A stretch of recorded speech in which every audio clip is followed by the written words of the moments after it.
Bonjour, bonjour à vous. Une première question en fait, c'est est-ce que il y a des risques quand on est diabétique à faire de la plongée? Alors, il y a effectivement des particularités. Alors, la plongée est une activité en soi à risque. Et le fait d'être diabétique implique effectivement certaines dispositions. Et avant, le diabète était l'emblème de l'interdiction pour plonger. Et après 4 études scientifiques que j'ai coordonnées, la Fédération française a été la première fédération nationale à autoriser les diabétiques à plonger. Et voilà, donc grâce notamment à Jean-Louis Blanchard, le président, qui a autorisé ces travaux et qui a fait avancer cette cause-là. Donc vous, en tant que président, vous avez été la première fédération autorisée.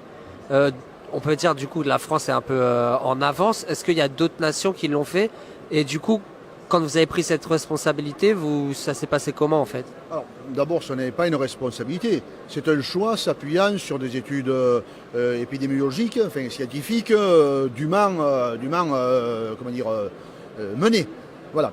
Donc, en fait, il s'agissait non pas de persister à interdire le diabète la plongée pour les diabétiques, mais leur trouver des modes de fonctionnement, des modes de plongée qui soient compatibles avec le fait qu'ils soient diabétiques.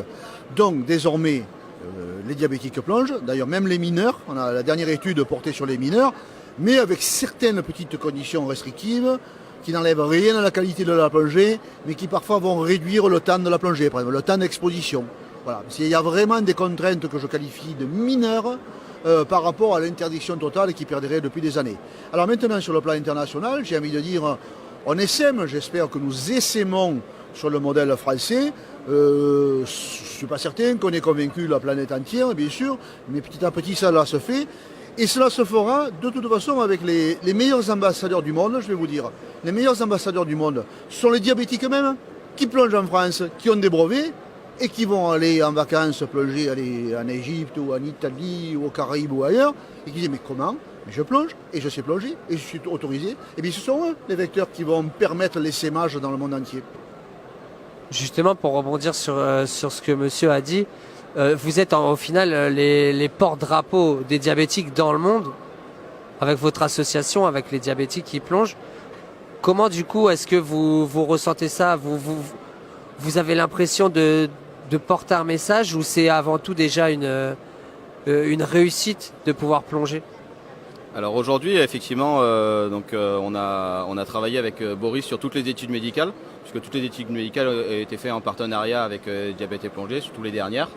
Les adolescents, le niveau 2, tout ça, ça a été validé grâce à Diabète et Plongée et à Boris et à la Fédération française, forcément, qui nous a assistés sur toutes ces évolutions.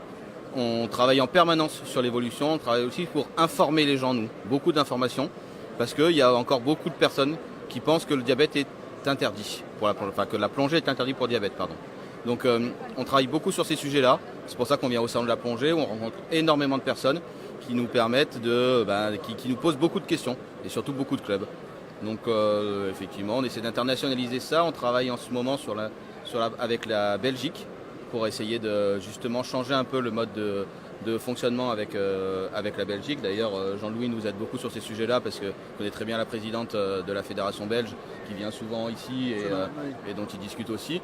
Donc on travaille aussi pour évoluer là-dessus et après on travaille sur des outils techniques qui permettraient d'avoir la lecture de la glycémie sous l'eau mais qui, ça, permettrait potentiellement d'ouvrir encore un peu plus ou en tout cas de plus sécuriser la plongée pour les diabétiques puisque avec une glycémie sous l'eau, on serait en autonomie, on permettrait de faire des choses encore plus de choses.